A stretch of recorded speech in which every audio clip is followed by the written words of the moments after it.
Do you swear to tell the truth, the whole truth, and nothing but the truth, so help you God? I do. You may have a seat.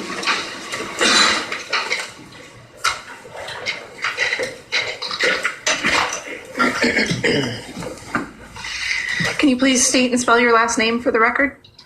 Rich Day, D-A-Y. What is your occupation? I'm a sergeant with the Dunn County Sheriff's Office. How long have you been employed in law enforcement? Approximately 15 years. During that time, have you received any specialized training with respect to death investigations or the handling of evidence? Yes. Could you briefly describe that training for the jury? During my time with the Investigations Division of the Sheriff's Office, I've received between 2 to 2.5 weeks of death investigation training. I've attended, I've attended a 40-hour basic evidence technician custodian training. On March 23rd of 2018, did you learn that there was a deceased male located near a field drive off of 430th Avenue? I did. What did you do after you received that information? I responded to the scene after verifying location, responded to the scene, assisted in securing the scene, initiated a crime scene entry exit log to verify accountability on those entering the scene. And do you recall calling the Department of Justice or other entities to assist with this investigation? I did. And why did you call the Department of Justice? The Department of Justice has a crime lab scene response team that specializes in scene processing, evidence collection. It's their specialty. And do you recall meeting with those Department of Justice crime investigators on March 23rd, 2018? Yes. And do you recall them examining some footprints on the muddy field drive? Yes. Do you also recall them placing flags in those footprints? Yes.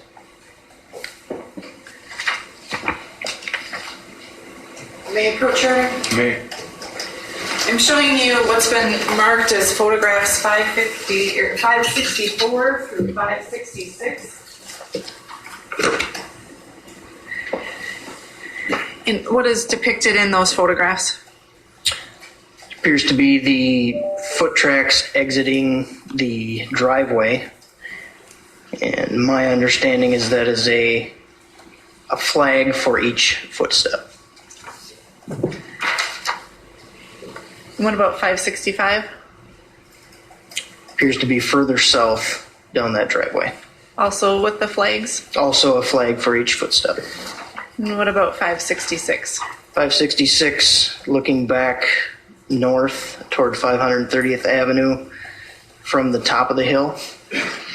And do these photographs accurately depict the flags? In a normal case, the handling deputy that takes the case completes the property inventory form, submits it for to be changed from temporary storage to permanent storage. That comes through the evidence custodians. I am one of the evidence custodians for our department. Items that they bring in get placed into a temporary locker. I remove them from a temporary locker into a more permanent storage. And why are these property inventory records drafted? To establish what evidence is taken in by our department as well as maintain chain of custody. And were you generally in charge of the evidence in this case?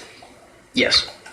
And do these accurately reflect the property inventory records? Yes. I'd move Exhibit 203 into evidence.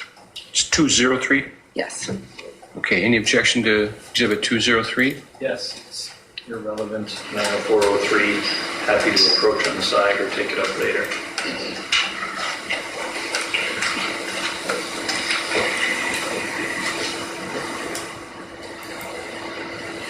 All right, well, I'll tell you what, we'll take that up. I'll just withhold ruling on that at this point. Okay. And as part of your duties in this case, do you recall receiving and placing into evidence the defendant's clothes? Yes. Turning to page 6 of Exhibit 203.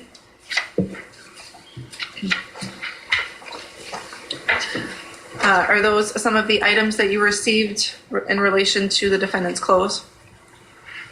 Yes. And if I could have you step down and put on some gloves.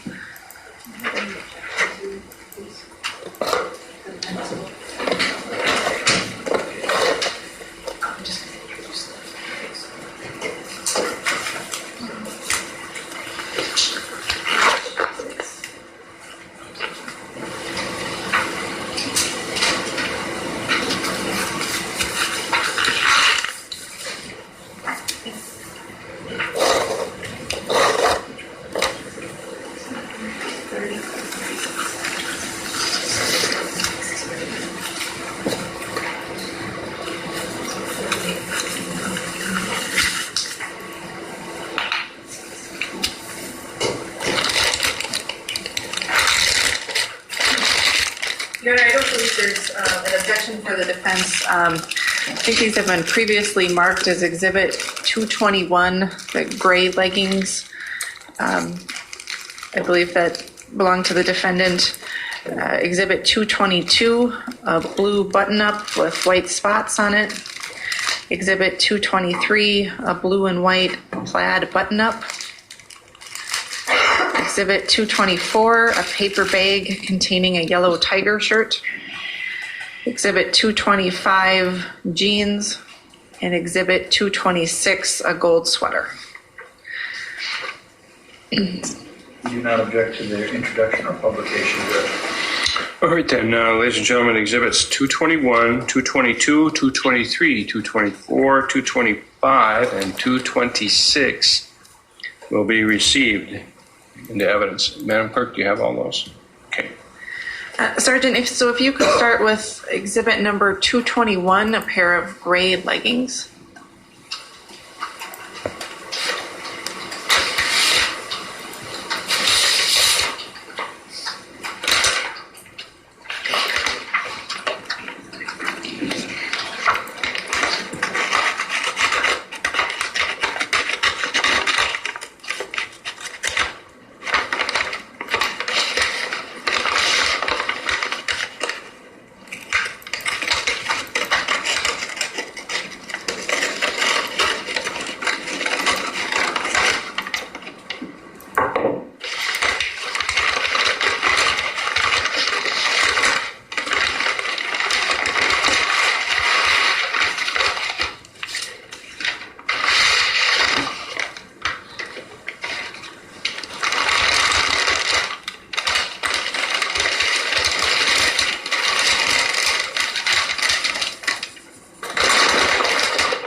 Are those the same leggings you recall from this case? Yes. And if you could publish them for the jury, if you could lift them up.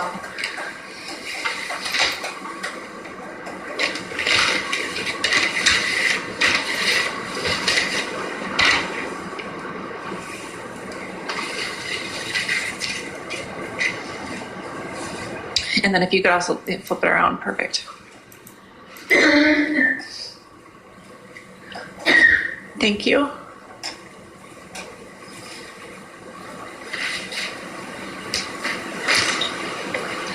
Yeah, I guess if you can kind of roll it up and you don't have to completely package it. Just place it back in the bag. I don't think it even needs to go in the bag at this point.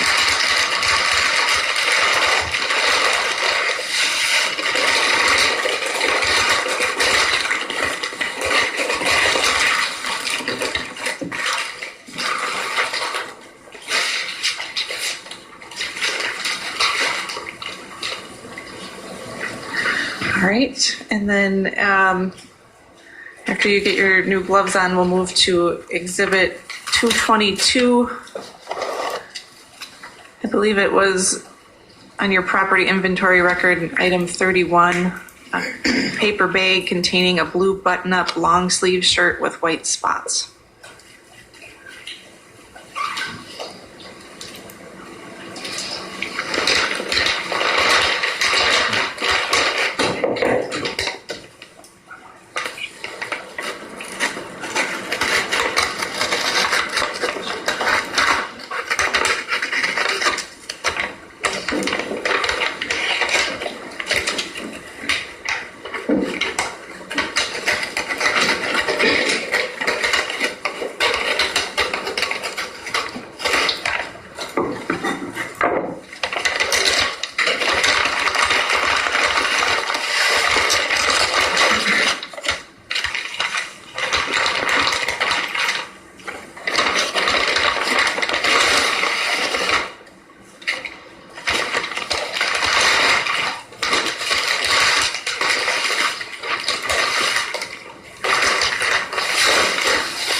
And is that the same blue button-up with white spots you remember from this case? Yes.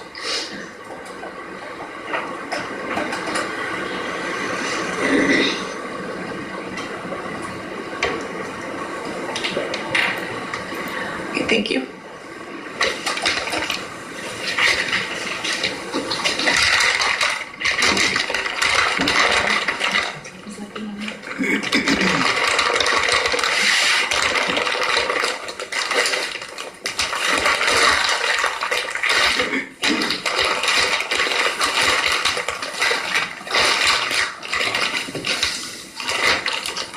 It might be better just to just put them back in the bag, actually. Okay.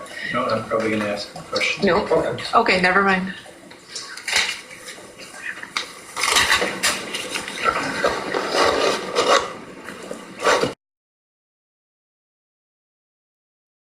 Bag containing a gold sweater. Property inventory number 36.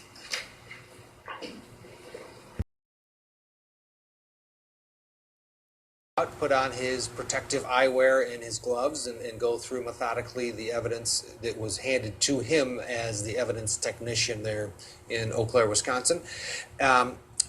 Important in that these were the clothes that the defendant is wearing, and as a juror you see each piece of clothing and you can visualize the different narratives of what happened. Was she acting in self-defense, or was this all a ruse? Was all of this her luring him out there and then her afterwards cutting her own clothes to make it look like a struggle? How do you, as a defense attorney, would you do anything here with Deputy Day? You have the clothes there and you have a narrative. Can you use him to your advantage and say, sort of tell your story with each article of clothing to remind the jury that this was look at this, it looks like chaos. Look at this rip. How would you handle this? Well, I feel like the prosecutor just used him to say, hey, we stored the materials, we stored the clothing, we stored the evidence, but didn't really use him to speak to the story. So if I was a defense attorney, I would remind the juror, hey,